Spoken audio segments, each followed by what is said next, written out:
ইতিমধ্যে আপোনালোকৰ হাতত যেটো এনৰোলমেন্ট নাম্বাৰ আছে আপোনালোকে এই এনৰোলমেন্ট নাম্বাৰ দি যেটি আপোনালোকে চেক কৰে যেটো বায়োমেট্ৰিক ইস্যু আছিল হেতু আন্ডাৰ প্ৰসেস হৈছে কিন্তু যদি তাৰ বাহিৰেও যদি আৰু বেলেগ এনৰোলমেন্ট নাম্বাৰ আছিল আপোনালোকৰ সেইকেইটা যদি আপোনালোকে চেক কৰি আছে তেতিয়াহলে আপোনালোকৰ এইখিনি আহি আছে কি আপোনালোকৰ অলৰেডি আধাৰ কাৰ্ড জেনেৰেট হৈ আছে বুলি দেখুৱাই আছে তাৰ লগতে এনৰোলমেন্ট নাম্বাৰ দিছে আৰু সেই এনৰোলমেন্ট নাম্বাৰ দি যদি আপোনালোকে চেক কৰে হেতু অলৰেডি ৰিজেক্ট আহি আছে পুনৰবাৰ সকলোকে ডিজি ইনফৰমেশ্যন চেনেললৈ স্বাগতম জনালো এতিয়া সব ডাঙৰ যেটো সমস্যা হৈ আছে বৰ্তমান আধাৰ কাৰ্ডৰ হেতু হৈছে কি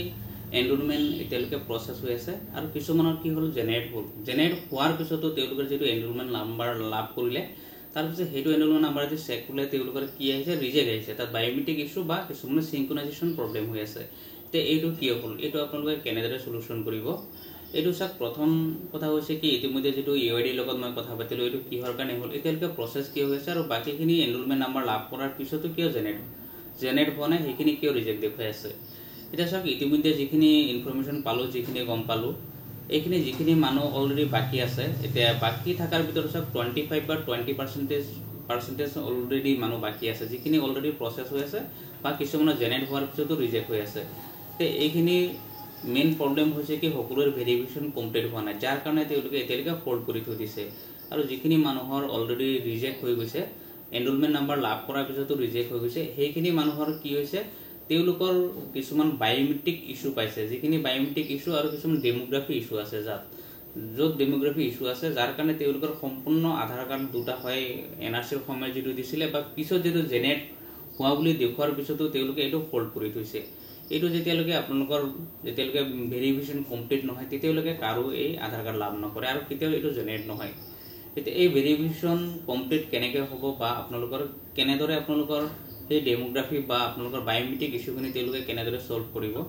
এই বিষয়টোলৈ যেতিয়া মই কথা পাতিলো এইটো সব প্ৰথম প্ৰবলেমটো সকলোৰে হৈছে কি আন্ডাৰ প্ৰসেসখিনি কিয় হ'ল আন্ডাৰ প্ৰসেসৰ মানে কি বহুত মানুহ যেতিয়া একেলগতে বহুত এপ্লাই কৰিলে এজনে দুবাৰ চাৰিবাৰ পাঁচবাৰ মান কৰিলে তেওঁলোকৰ কিছুমান ডেমোগ্ৰাফিৰ প্ৰবলেম পাই আছে আৰু কিছুমানৰ তেওঁলোকৰ বায়োমেট্ৰিক ইস্যু পাই আছিল যিকোনো বায়োমেট্ৰিক লোৱা হয় তাত ইস্যু হৈ থকাৰ কাৰণে তেওঁলোকে আধাৰ কাৰ্ডখিনি জেনেৰেট কৰিব পৰা নাই হেতু কাৰণে তেওঁলোকৰ এতিয়ালৈকে আন্ডাৰ প্ৰসেস হৈ আছে আৰু কিছুমানৰ কি হ'ল যিখিনি মানুহৰ ইতিমধ্যে অলৰেডি আধাৰ কাৰ্ড ৰিজেক্ট হৈছে সেইখিনিতো অলৰেডি নতুনকৈ বনাব পাৰিব আৰু কিছুমানৰ কি হ'ল তেওঁলোকৰ যিখিনি পিছত যেতিয়া এনৰোলমেন্ট কৰিলে যিখিনি পিছত ৰিসিভ আছিল আধাৰ কাৰ্ডৰ সেই ৰিসিভ দি যেতিয়া চেক কৰা যায় তেতিয়াহলে তেওঁলোকৰ দেখুৱা হয় কি তেওঁলোকৰ অলৰেডি ডুপ্লিকেট বা জেনেৰেট বুলি দেখুৱাই আছে তাৰ লগতে তেওঁলোকৰ এনৰোলমেন্ট নাম্বাৰো এটা লাভ কৰে তেতিয়া সেই এনৰোলমেন্ট নাম্বাৰটো যেতিয়া চেক কৰা যায় হেতু তেওঁৰ ৰিজেক্ট আহে হেতু হৈছে কি বায়োমেট্ৰিক ইস্যু বা সিনক্ৰনাইজেশ্যন প্ৰবলেমটো এই প্ৰবলেমটোৰ কাৰণে যেতিয়া কোৱেশ্চন কৰা হ'ল যেতিয়া খুদিলো এটো হৈছে কি সব কিছুমানৰ যেটো ডেমোগ্ৰাফি মই কলো তেওঁলোকৰ নাম বা ডেট অফ বাৰ্থ বহুত মানুহৰ লগত মিলি যায় বা কিছুমানৰ তেওঁলোকৰ যে আপডেট কৰা হৈছিল যেতিয়া তেওঁলোকৰ ফিংগাৰ দিয়া গৈছিল এই ফিংগাৰ লগত কিছুমানে মেচ হৈ যায় কাৰণ বহুত আধাৰ কাৰ্ড তেতিয়া কি কৰিলে ডুপ্লিকেট আধাৰ কাৰ্ড বনালে যাৰ কাৰণে তেওঁলোকৰ নামৰ লগত বা তেওঁলোকৰ ফেচ ভ্যালুৰ লগত তেওঁলোকৰ বহুত কিছুমান তেওঁলোকে মিলি যায় যাৰ কাৰণে কি হ'ল এই আধাৰ কাৰ্ডখিনি ফল্ট কৰি থৈ দিলে এতিয়া এই আধাৰ কাৰ্ড হোল যিখিনি হোল এইখিনি আপোনালোকে নিজে সলভ কৰিব পাৰিব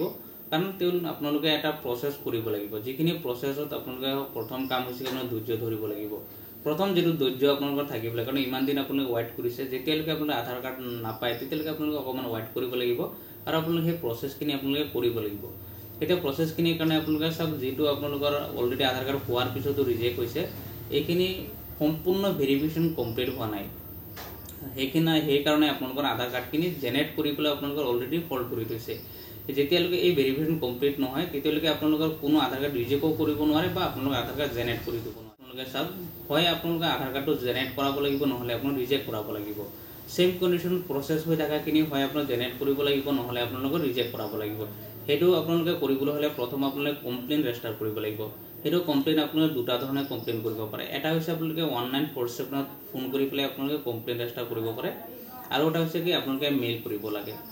আজি সকলো ডিটেইলছ আপোনালোক দিম যে আপোনালোকে কেনেদৰে মেইল কৰিব লাগিব কাৰণ মই এটা কমপ্লেইন ৰেজিষ্টাৰ কৰিলো যোৱাকালি কমপ্লেইন ৰেজিষ্টাৰ কৰাত আপোনালোকে ফোন কৰি আপোনালোকে ৰেজিষ্টাৰ কৰিব পাৰে তেতিয়া আপোনালোকে কমপ্লেইন ৰেজিষ্টাৰ কৰিব কমপ্লেইন ৰেজিষ্টাৰ কৰাৰ পিছত এটা এসআৰএন নাম্বাৰ দিয়ে আপোনালোকে যেটো কমপ্লেইন কৰিলে এই কমপ্লেইন ৰেজিষ্টাৰটো আপুনি ইউআইডি সাইডত আহি পেলাই আপোনালোকে চেক কৰি চাব পাৰিব ইয়াত সব যেটো চেক এণ্ড গিভেন্স আপোনালোকে সব যেটো ইউআইডি সাইডত আহাৰ পিছত তাত আপুনি চেক কৰি চাব পাৰে যে চেক গিভেন্স এণ্ড ফিডবেক ষ্টেটাস আছে ইয়াত আপোনালোকে আহি পেলাই চেক কৰি চাব পাৰে ইয়াত যেটো এসআৰএন নাম্বাৰ আছে আপোনালোকৰ যেটো আছিল এসআৰএন নাম্বাৰটো বহাই দিব দি পেলাই যেটো ক্যাপচাৰ কোড আছে আপোনালোকে ক্যাপচাৰ কোডটো বহাই দিব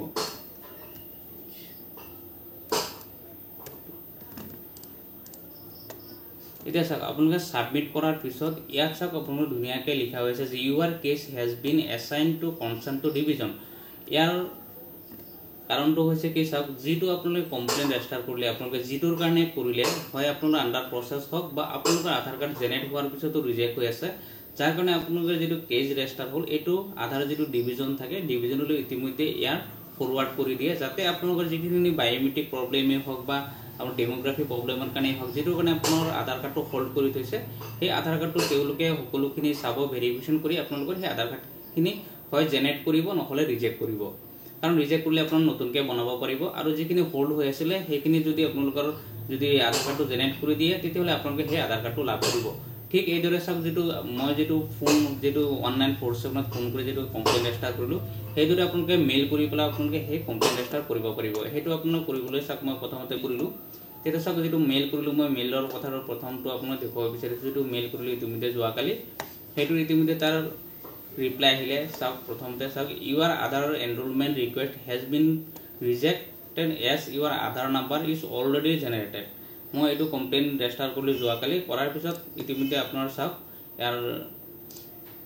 ৰিপ্লাই আহি গৈছে, আৰু ৰিপ্লাই অহাৰ পিছত আপোনালোকে এইটো SRN নাম্বাৰো ইয়াতো লাভ কৰিব। সেইটো দি আপোনালোকে আপোনালোকে চেক কৰি চাব পাৰে যাতে আপোনালোকৰ কিয় ৰিজেক্ট হ'ল। এতিয়া আপোনালোকে এইখিনি আপোনালোকে কেনেদৰে এতিয়ালৈকে চাব আৰু কেনেদৰে আপোনালোকে এইখিনি মেইল কৰিব, সকলো ডিটেইলছখিনি আপোনালোক লাগে। মই সকলো ডিটেইলছ মই আজি আপোনালোকৰ যি ডিছক্ৰিপশ্যন বক্স আছে, ভিডিঅ'ৰ ডিছক্ৰিপশ্যন বক্সত মই দি দিম। আপোনালোকে চাই ল'ব যে আপোনালোকে কেনেদৰে মেইল কৰিব লাগে। এতিয়া চাওক, প্ৰথমটো হৈছে কি আপোনালোকৰ যিখিনি অলৰেডি প্ৰচেছ হৈছে মেইল কৰিব লাগে, সেইটো আপোনালোকে ইয়াতে চাব পাৰে। তাৰপিছত যিখিনি আপোনাৰ ডুপ্লিকেট ফাউণ্ড বুলি দেখুৱাই আছে সেইটোও আপোনালোকে মেইল কৰিব পাৰে। আৰু এতিয়া যিখিনি ডাঙৰ সমস্যা যিখিনি হৈ আছে যে সেইটো হৈছে আধাৰ কাৰ্ড জেনেৰেট হোৱাৰ পিছতো আপোনালোকৰ আধাৰ কাৰ্ড লাভ কৰা নাই, সেইটো কাৰণে আপোনালোকে মই দেখুৱাৰ দৰে আপোনালোকে এনেদৰে আপোনালোকে মেইল কৰিব। আৰু সেই এনেদৰে আপোনালোকে লিখি পেলাই আপোনালোকে যি uidhelp.gov.in আছে তাত আপোনালোকে মেইল কৰি দিব। মেইল কৰি দিয়াৰ পিছত আপোনাৰ 24 ঘণ্টাৰ পিছত আপোনালোকে তাৰ যিটো ৰিপ্লাই আহে, আপোনাৰ ৰিপ্লাই অহাৰ পিছত যিটো SRN নাম্বাৰ আছে আপোনালোকে SRN নাম্বাৰটো ৰাখি থ'ব। ৰাখি পেলাই আপোনালোকে সেইটো কেইদিনমান পিছত আপোনালোকে চেক কৰি চাব যে ইয়াৰ ৰিজলিউশ্যনটো কি আছে। তেতিয়া ৰিজলিউশ্যন আপোনালোকৰ কমপ্লিট ৰিচল্টটো আহিব। তাৰপিছত হয় আপোনালোকে আধাৰ কাৰ্ড লাভ কৰিব, নহ'লে হয় আধাৰ কাৰ্ড আপোনালোকৰ ৰিজেক্ট কৰিব। আৰু যিখিনি হোল্ড হৈ আছে ইতিমধ্যে তেতিয়া সেই হোল্ডখিনি খুলি দিব। কাৰণ এইটো যেতিয়ালৈকে আপোনাৰ কমপ্লেইন ৰেজিষ্টাৰ নকৰে তেতিয়ালৈকে UIDয়ে গম নাপায় যে আপোনালোকৰ প্ৰব্লেমটো কি হৈছে বা এইখিনি চাওক। কাৰণ 10 লাখ মানুহৰ ভিতৰত কোনখিনিত কি প্ৰব্লেম হৈছে বহুতে ভেৰিফিকেশ্যনত তেওঁলোকে কমপ্লিট কৰিব পৰা নাই। যাৰ কাৰণে যেতিয়া আপোনালোকে এই কমপ্লেইন ৰেজিষ্টাৰ কৰিব তেতিয়াহ'লে আপোনাৰ যিটো নটিফিকেশ্যন যাব প্ৰথমতে যে আপোনাৰ এইটো প্ৰব্লেম হৈ আছে, তেতিয়াহ'লে তেওঁলোকে প্ৰথম সেইটো আপোনালোকৰ সেইবিলাক প্ৰথমতে চেক কৰি চাব, আৰু সেইবিলাক ভেৰিফিকেশ্যন কৰি হয় আপোনালোকে আধাৰ কাৰ্ড জেনেৰেট কৰিব, নহ'লে আপোনালোকে ৰিজেক্ট কৰি দিব।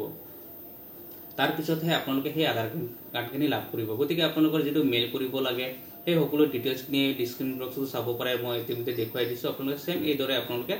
মেইল কৰিব পাৰে। তাৰপিছত যদিও আপোনালোকৰ আৰু কোনো প্ৰব্লেম হয়, মেইল কৰাত কিবা অসুবিধা হৈ আছে, আপুনি মোৰ ভিডিঅ'ত কমেণ্ট কৰিব, আৰু আপোনালোকৰ যি প্ৰব্লেম পাইছে সেইবিলাক আপোনালোকে কমেণ্ট কৰিব। তাৰ ওপৰত বেছ কৰি মই আপোনালোকৰ বাকী যি সমস্যাসমূহ হৈ আছে সেইখিনি মই ছল্ভ কৰিবলৈ চেষ্টা কৰিম। ধন্যবাদ।